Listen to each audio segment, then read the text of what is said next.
Well, all right. Hello. Welcome back to the Cup Chasers podcast. Thanks for being here. Thanks for listening. The Arsenal are being paid a visit by the Saints.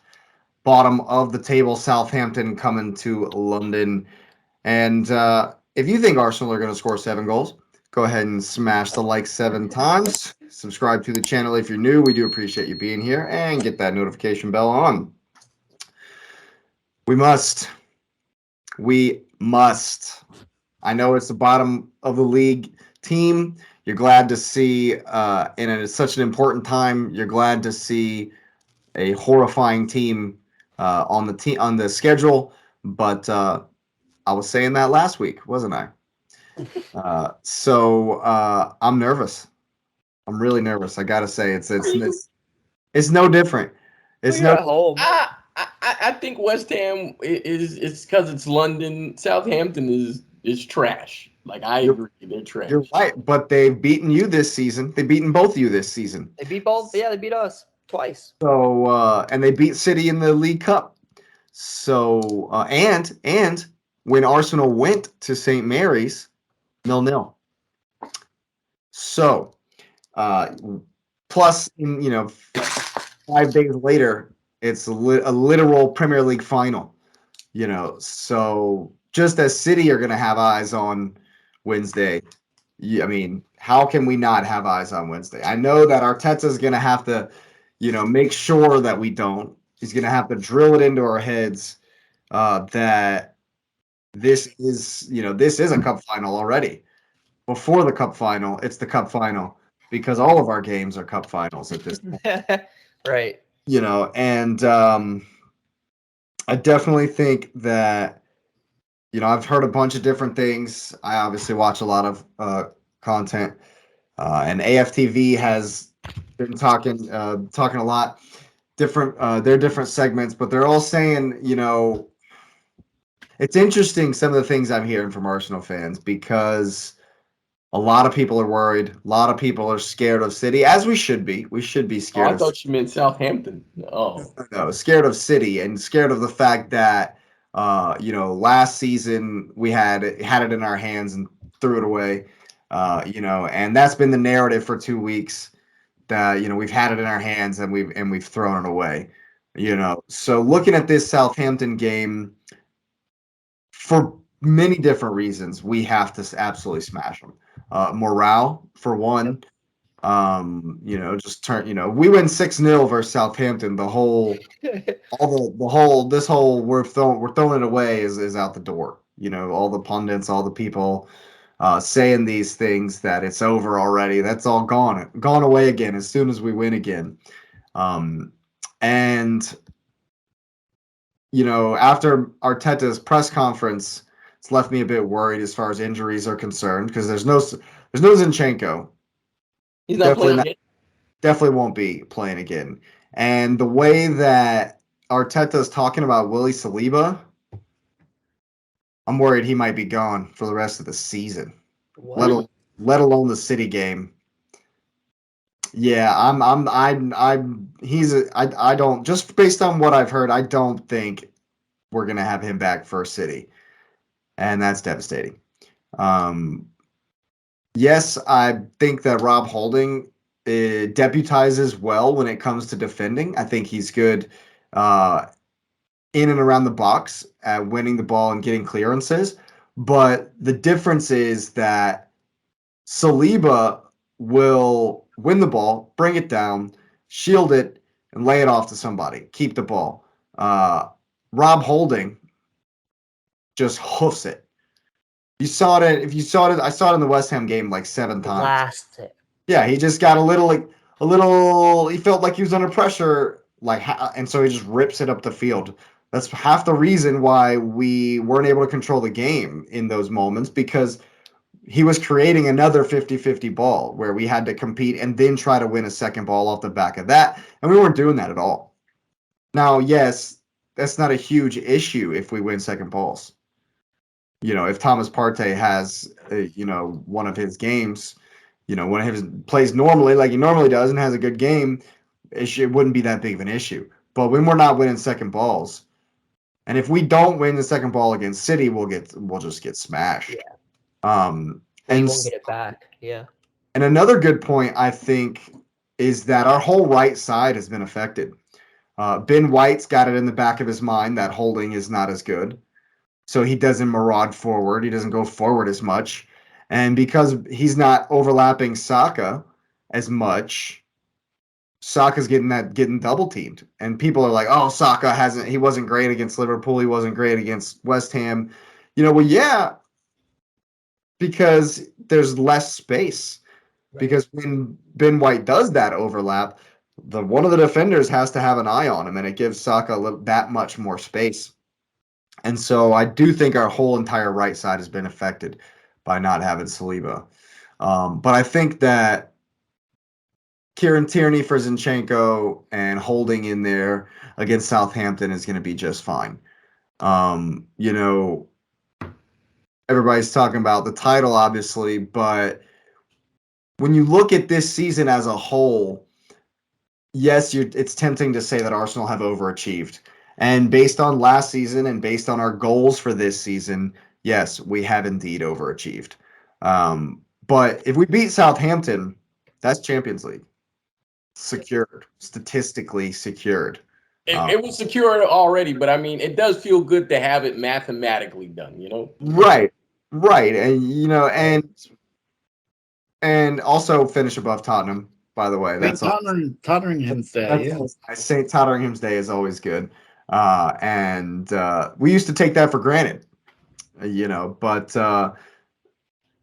at the end, though, the way this season has gone, I heard a good point about how targets can change. Targets can shift subtly. And I've been going back and forth on the fact that if Arsenal finish second, just how bad is it? And I think that because I've been hearing a lot, Arsenal are bottlos. Arsenal are going to bottle this and bottle that, and we're, blah, blah, blah. We're throwing it away.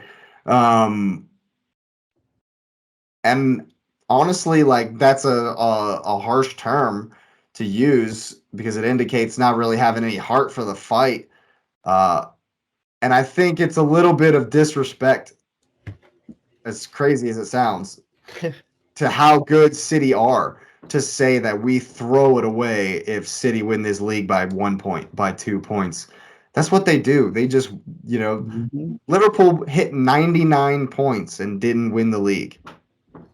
Well, City know how to City know how to run the marathon, man. Well, it's also, I mean, you look at it like Arsenal have been insanely good this year, and I think it's to a degree it's unfair because it counters a thing I mentioned before where people saying City is bad. If a team is competing with them in this form they're in with this group of players, that means that they are in super duper form. And that's all respect to them because they still got to go out and win their games. You got to still go beat those people. And I mean, they've beaten teams very convincingly. And so I think it matters to respect them. And the thing that really matters to me is that they thrive on that. Now, I think that the opponents don't like the fact that City thrives on that. But I think it's good because I think in the end, they don't feel any less because they go as hard as they possibly can. And if the other team, like when Liverpool won the league, was it 3 years ago? I think it was 3 years ago. Liverpool were just legit, man. But they had to play out of their minds to get there. And so, if Arsenal's able to win, then I'm going to say the same thing. And now the difference is that Arsenal had a Ballon d'Or candidate on their team, whereas I think is Saka eligible to win like young player? He's still eligible to win young player, and I think he'll win it. I mean, other than what Vinny, I guess is Vinny in the same class because if Vinny is, then he's like 24. I think he's too old. Well, then that's Saka's award. Yeah. Then that's Saka's award. I don't see why he wouldn't win it. So He'd win the golden boy, I think is what it's called. Something like that, yeah. So I think he wins that walking away.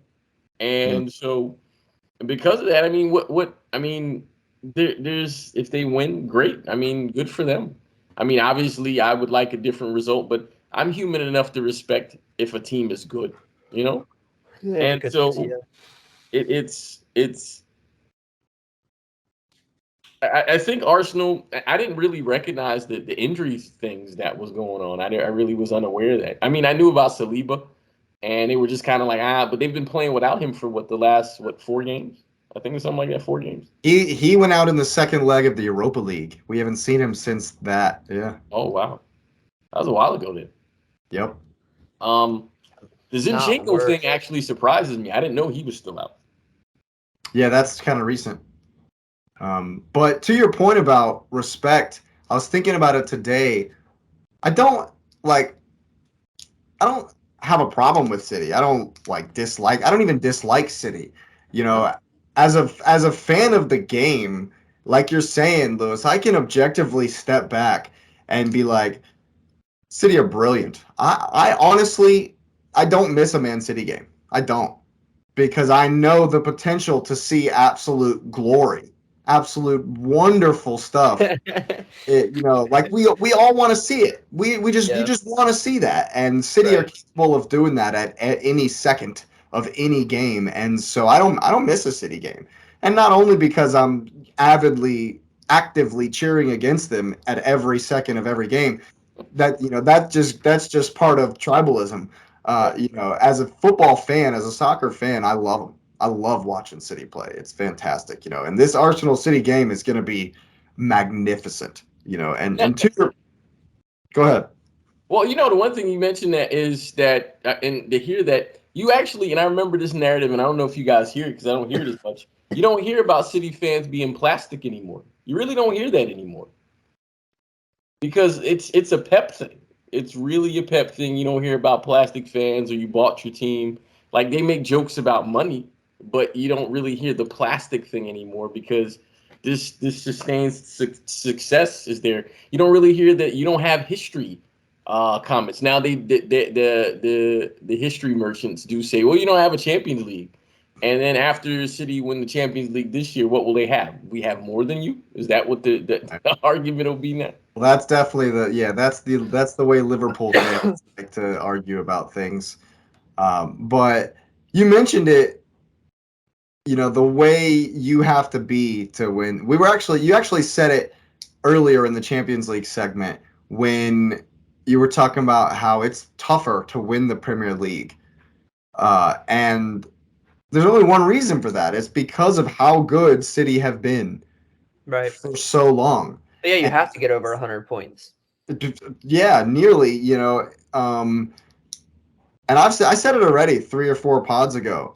If Arsenal pull this out and win this league, it will be a magnificent achievement. It will be an incredible, amazing achievement because of just how good City are. Like it's scary to think that the reason everybody is saying Arsenal have bottled it is because everyone and their grandmother are just assuming that City's going to win out. Well, you needed the padding. You needed the padding you had to stay ahead of them in the sprint to the finish. What was the point total that the Invincibles had? We've already beat it. Yeah, I thought so. They hit 75 actually. They hit 75 because they drew 13 times. So if Arsenal win this league, it will be the greatest season in Arsenal's history. When Liverpool won the league, actually, I think that when Liverpool won the league 3 years ago, City were well off it. Yeah, they weren't good that year. I think y'all finished on 83 points that season, and because Liverpool really won it really early. Yeah, Liverpool had like 95 or something. That was the COVID year, wasn't it? Yeah, it was. Yeah, they weren't going to give it to them. Yeah. The year that, the years where City were truly great, nobody, yes, Liverpool took them right to the end. Twice? twice. And Manchester United took City to the last day, very famous, as you remember. And so and that was in the beginning. It was in the beginning of City's dominance, and so if you're gonna beat this team over a 38 game season, you will have to be, and this will be true for a while. You're gonna have to be absolutely incredible, week in and week out. And the point about it being, okay, yes, the Champions League is more prestigious, it's bigger, and Chelsea fans and Liverpool fans will all say that, oh yeah, having a Champions League means way more than anything else. Having two Champions Leagues, sorry guys, means way more than anything else. And yes, I would absolutely bite both your arms off to have won a Champions League at some point at all. But to win the Premier League over a 38 game season, because any point could be how you lose the league. Right. You could drop 1 point and it's over. And that's why everybody is saying that, oh, Arsenal have thrown it away. We're just assuming that City are going to go to Brighton and win, that City are going to smash Chelsea, that City are going to just handle Fulham, that City are going to wreck Brentford on the last day. Like, these aren't just scrub teams. It's also unfair to say you bottled, because bottling means you had an expectation. And no one expected Arsenal to be where they are.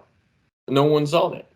And I know we mentioned this about before. No one, I didn't even expect us to do that. Yeah, no one expected. I think if we're being honest, Arsenal fans were like, we're going to finish in a Champions League spot. I think they thought that. Yeah. But I don't think they thought they were going to win the league. And so, I mean, so that makes it weird where if we're going to talk about bottling, Liverpool have bottled it because I know they thought they were going to win the league this year. Yeah. Last year. Can I talk about United yet? I'm not going to. That's next. We all want to talk about United.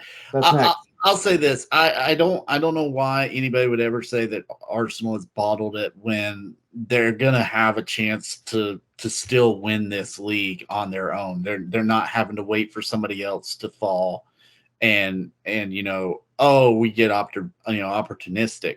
They're still gonna have a chance to win this league on their own. So that's not bottling it. I understand that, they've had 2 draws in a row. Okay, they've been on the road. They've had to play at Anfield, and then they played a London derby on the road. So it sounds cliche, but that's just usual British tabloid BS that you get no matter who you are. But I think there's a lot to be proud of for Arsenal this season. I mean, if you think about it, they made it to the quarterfinals or knockouts for our cup performances don't even need to be mentioned. But for Europa, at least, I mean, you had a chance in Europe. You're gonna have worse finish second in the league.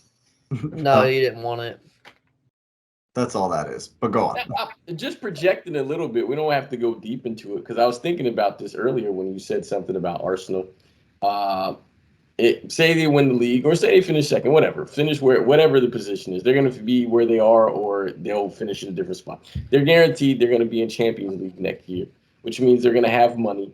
So my question is where do they reinforce and do they make, one, a legitimate run at Champions League next year? And two, I mean, what are they going to – are they like favorites, for the league? And I'm projecting in the sense of this season is creating expectations for the future. And so you do wonder how many eyes are looking at, well, we're going to be in Champions League next year. And then you say, well, how deep does your squad have to be? Because then you have that depth and you're saying, okay, well, how much money do they give Arteta to do that? Because a glaring one that you've mentioned a bunch of times, Jake, is there's no Odegaard replacement. So you need somebody, period. I don't know how much money you spend on it, but you need somebody who can complement him not being on the field. And what do you do about that? And then, I mean, I guess Zinchenko is fully a left back now, right? I don't know. Or is he a midfielder? I don't know. But I would say you probably need to get a defender, another one. We need center backs. It's to bolster the center back. But that's what I'm saying. That's what I'm saying. You need defenders. But that's why I was saying, like, I'm not picking a specific position. You need defenders because, I mean, if you got injury issues with Saliba, because, I mean, if he's out until the end of the season, then what does that mean for next season? Because then you rarely have to ask the question, what is that injury? And Tomiyasu's out too, right? Yasu was not out for the season. We wouldn't be a different conversation because he could fill the role. He can supplement the. Ben White would be playing center back, and Tomiyasu would be playing right back. Mm-hmm. But to answer your question, I think we need to go for center backs because Kivior, who we bought in January, is a direct replacement for Gabriel. It's about the fact that he's left-footed. We need to find a right-footed center back to back up Saliba. That's So a question, because this is pretty much out there, that Laporte is leaving City next year. We'll take him. Absolutely. 100%. I would take that all day long. Of course. Yeah, I would take that for sure. So does Arsenal turn into the Liverpool and City of Southampton where you take all their players? Hey, I mean, y'all did it the other way around for years and had success, so, whatever it takes. But as far as the Odegaard replacement, I feel like we should allow Smith Rowe to be that replacement because we have 4 for 3 positions up front, and Trossard can't get a sniff. He can't get a start. He's been fantastic since coming in. Trossard's had a great season, Even before Arsenal, you go back and you look at his performances for Brighton, he was fantastic. And he's got a goal and 8 assists since coming to Arsenal. He's been fantastic. He can't get in the team. So we have depth as far as attacking, goal scoring. Reece Nelson will be there. We'll probably bring back Balogun, who's ripping up the French league, on loan. He's going to want to play, though. Where are you going to play him? He'll play, he'll be backup to Saka. We have Marquinhos. He's a 9, isn't he? Balogun? Yeah. He ain't going to get in that spot. Well, I know I've read that he's going to ask for another loan and probably a sell. Maybe. I mean, we got his last as well, so his last year. I mean, he's on his last. Well, he's got one more year left on his contract, from what I've read. Just because he's being mentioned and being in the U.S. national team, so I'm like reading up on him, and his future is in doubt with Arsenal because they've got Jesus and Nketiah and all that. So, well, let's rein it back in, and next season is next season, and I'm pumped about the Champions League. Don't get me wrong, and just to touch on what you were saying, no, I don't think that Arsenal that the rest of the Champions League is going to look at Arsenal and be like, oh, we're quaking in our space boots. I don't think Real Madrid is coming to the Emirates afraid. So, but that's next season. Barcelona, you're going to get Barcelona again. I guarantee it. It's either Munich or Barcelona. That's been what it has. Their group stage will be Barcelona, Munich, them, and then like Genk or something like that. Yeah, I was about to say, yeah. I think it's Shakhtar. Yeah, Shakhtar. There you go. It's, as far as tomorrow goes, we must. Like I said, we absolutely have to destroy Southampton, and I think we will. I think we'll put in a performance. I think we'll be a lot better than we have been in later stages of the last 2 games. I think we'll start fast again, and I hopefully will be able to see that Arteta has learned and that some of the players have learned, we got to stay on the front foot. This get up 2 goals and sit back is all well and good if you're Man City because, Leicester were never going to touch City in that game. that's not how we are going to win this league. We're going to win this league by smashing teams because there can't be any let up. And I hope we've learned that. And so that being said, I've gone for a 3-0 victory to the Arsenal at home, as has Lewis. I don't know if our discussion has changed that at all for you. So we got 2-3-0s. What are we thinking, guys? Do we have a prediction? I went 2-0. 2-0 to the Arsenal. I love it. Love it. I went 4-1 to the Arsenal. And of course, he's given old Ward Prowse. Hey, James Ward-Prowse gets a goal. he's good. He's good. He's gonna find a way. He always does. The banger. As long as we avoid giving away free kicks at the top of the box, You'll be all right. we should get the shutout, in my opinion. Well, if you agree with Patrick that Arsenal are going to absolutely smash Southampton, smash up the likes. Go ahead and subscribe to the channel if you're new. We're grateful you're here. And get that notification bell on. We will be back really, really soon.